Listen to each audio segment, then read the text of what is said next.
তো হ্যালো, আসসালামু আলাইকুম, welcome back to my channel. সবাই কেমন আছেন? তো আজকের ভিডিওতে যা যা থাকছে সবাই আপনাদের সাথে শেয়ার করব। তো সবাই আমার ভিডিওতে একটু লাইক দিবেন আর চ্যানেলটা সাবস্ক্রাইব করে পাশে থাকবেন। আমি সবার ভিডিওতে লাইক দিই আর সবাইকে আমি ভালোবাসা দিয়ে যাই ইনশাল্লাহ।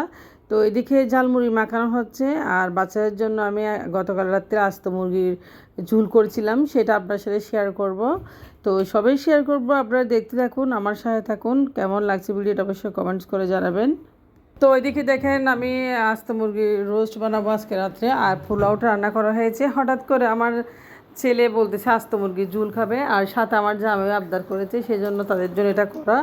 যাই হোক, এখানে আমি বাটটা রান্না করে নিয়েছি। দেখি পোলাওটা হয়ে গেছে খুব সুন্দর করে। আর পানিও নেই, হঠাৎ করে কলে পানি নেই, আসলে পানি ওঠাতে পারে নাই, আজকে পানির সমস্যা। সন্ধ্যায় নাস্তা করছি, সব কিছু রয়ে গেছে। এদিকে আমি রসুন পেঁয়াজটা পানি দিয়ে ব্লেন্ড করে নিয়েছি, আর আমি এদিকে কিছুটা বাদাম ব্লেন্ড করে নিয়েছি। দেখেন বাসায় একটা ফ্রিজে মুরগি ছিল, তো যেহেতু মুরগিটা বের করেছি রান্না করার জন্য, তো আমার ছেলে বলতেছে মা এটা ঝুল করে ফেলো, আস্ত মুরগির ঝুল, সেজন্য আসলে ঝুল করার জন্য আমি ভালোভাবে ধুয়ে নিয়েছি। তো এদিকে দেখেন আমি রসুন বাটা পেঁয়াজ বাটা ভালোভাবে দিয়ে দিয়েছি, আর এখানে দিয়েছি আমি কিছুটা বাদাম বাটা। রসুন এবং পেঁয়াজ ভালোভাবে ব্লেন্ড করে নিয়েছি। দেখ এইভাবে দিলে আসলে ভালো লাগে আস্ত মুরগির ঝুলে। আর দিয়েছি দেখে বাদাম বাটা দিয়ে ভালোভাবে আসলে দেখেন আমি এখন আস্ত মুরগির ঝুল বানাবো। দিয়েছি আদাটা বাটা ছিল আসলে, তো দিয়েছি এখানে আমি আদা বাটার সাথে দিয়েছি এখানে গরম মশলা। একদম দেখেন বাসায় একদম ভাঙানো গরম মশলা।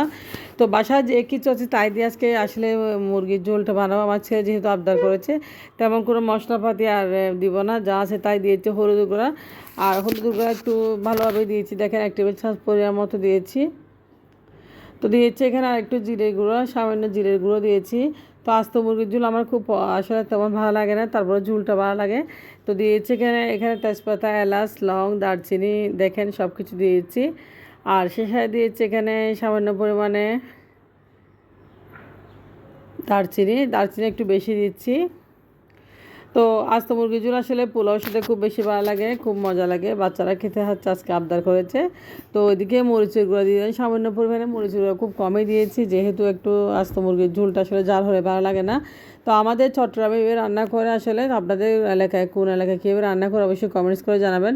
তো দিয়েছি সামান্য পরিমাণে সয়াবিন তেল, রান্নার তেল দিয়ে এখন ভালোভাবে মেখে নিয়ে আমি চুলায় বসিয়ে দেবো। তো এখন আস্ত মুরগির সব মশলা দেওয়া হয়ে গেছে, এখন আমি হাত দিয়ে মেখে দিচ্ছি।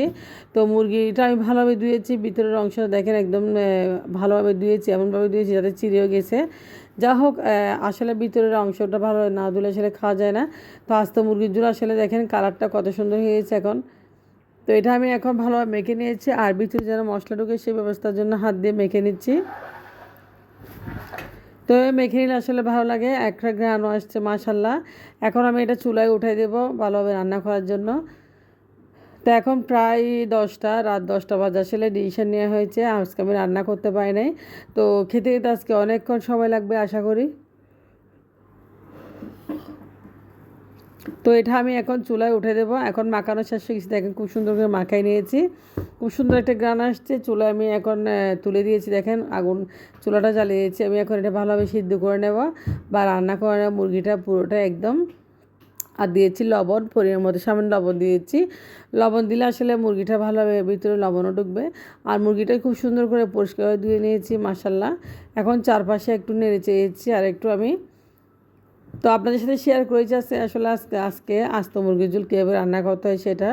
তো দেখেন এভাবে আস্ত মুরগির ঝোল আমি বানাই আসলে সচরাচর। এখন মুরগিটা সিদ্ধ হয়ে পানি অনেকটা কমে এসেছে, দেখেন মশলার পানিও কম এসেছে। তো প্রায় সিদ্ধ হয়ে গেছে, আসলে হয়ে গেছে মুরগিটা মাশাল্লাহ, দেখতে খুব লাগতেছে, সুন্দর লাগতেছে। তো এখন আস্ত মুরগির ঝোল দিয়ে আসলে পোলাও খুব বেশি মজা লাগে, আমার ছেলে মেয়ে খুব বেশি পছন্দ করে। তো দেখেন ঝোলটা কতটুকু কীভাবে ফুটতেছে আমি আপনাদেরকে দেখাচ্ছি। একদম ঝোলটা একদম অনেকটা শুকিয়ে গেছে।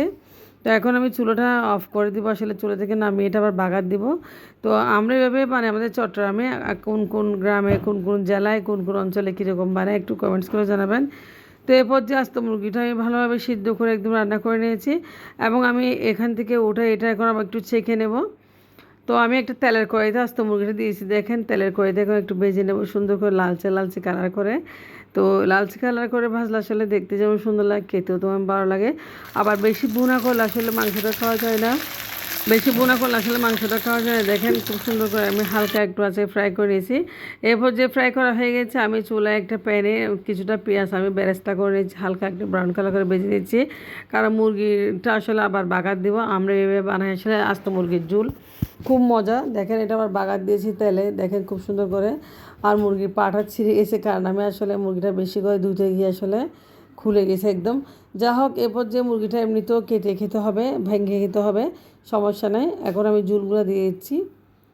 তো ঝুলটা আসলে অনেক মজা, অনেক টেস্টি হয় এই ঝুলটা। আমার কাছে খুব বেশি ভালো লাগে, আমার ছেলে মেয়ে খুব বেশি পছন্দ করে। আর পোলাওর সাথে এই ঝুলটা খুব বেশি ভালো লাগে, মাশাআল্লাহ অনেক বেশি মজা লাগে। তো অনেক রাত হয়ে গেছে, এখন প্রায় 11টা বেজে গেছে, আসলে 1 ঘন্টা হয়ে গেছে।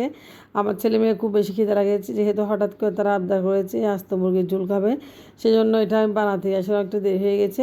এখন আমি চুলায় দমে রাখবো 5 মিনিট মতো, 5 মিনিট পরে চুলাটা বন্ধ করে দেবো। তো 5 মিনিট হয়ে গেছে, চুলা বন্ধ হয়েছে, আমি টেবিলে ভাত নিয়ে আসছি আর নিয়ে আসছি আস্ত মুরগি। এটা দেখেন খুব সুন্দর করে। এখন মুরগিটা আমি একটা প্লেটে নিয়ে নেবো আর ঝোলগুলো আলাদা করে নেব। দেখে মুরগিটা একটু প্লেটে নিয়েছে, আমার হাজব্যান্ড ভাত খেয়ে নিচ্ছে অলরেডি, অনেক টেস্ট হয়েছে, আমাকেও খাওয়াই দিয়েছে, অনেক টেস্ট হয়েছে মাশাআল্লাহ। তো আমার খুব বেশি ভালো লেগেছে আসলে, মাংসটা একদম সিদ্ধ হয়ে গেছে আর ভাতটা অনেক মজা হয়েছে। যা হোক, এদিকে আমরা সকাল হয়ে গেছে, সকাল আমার হাজব্যান্ড অফিস চলে যাচ্ছে, আমি তাড়াতাড়ি করে হাজব্যান্ডকে ডালপুরি বানিয়েছি। বাসায় কয়েকটি ডালপুরির ডো ছিল, এগুলো রেডি করে দিয়েছি। সবাই আজকে ডালপুরি দিয়ে চা খেয়েছি সকালবেলা। তো ডালপুরি চা হঠাৎ আসলে কিছু করার নেই, একদম সকাল সকাল। তো এখন ও অফিস চলে গেছে, আমি অফ ক্যামেরা অনেকগুলো কাজ করে নিয়েছি। আমার ছেলে পরীক্ষা দিয়ে গেছে, পরীক্ষা দিয়ে এসে বলতেছে মা ঝালমুড়ি খাবো। হঠাৎ করে ঝালমুড়ি খাওয়ার বাইরে ধরছে, এটা আমি ওদেরকে পেঁয়াজ কুচি, কাঁচামরিচ আর সরিষার তেল দিয়ে ঝালমুড়িটা বানিয়ে দেবো। বাসায় কোনো ঝালমুড়ি মশলা নেই, সরিষার তেল দিয়ে দিচ্ছি। আর দিয়ে দেবো সামান্য পরিমাণ ম্যাগি মশলা, আসলে এটা দিলে ঝালমুড়ির ফ্লেভারসটা পুরোটাই চলে আসে। দেখেন আমি ঝালমুড়ি বানানোর জন্য সরিষার তেল দিয়েছি, সব কিছু দিয়ে এখন ম্যাগি মশলা দিয়ে একটু মেখে নেব। তো অনেক মজা এই ঝালমুড়িটা আসলে। তো ঝালমুড়িটা মেখে নিচ্ছে হাত দিয়ে একদম, এখন আমরা খাবো। এখন আমার ছেলের জন্য মাখা মানে আমরা সবাই খাবো, সামান্য আমরা মুড়ি মিশাবো এখানে।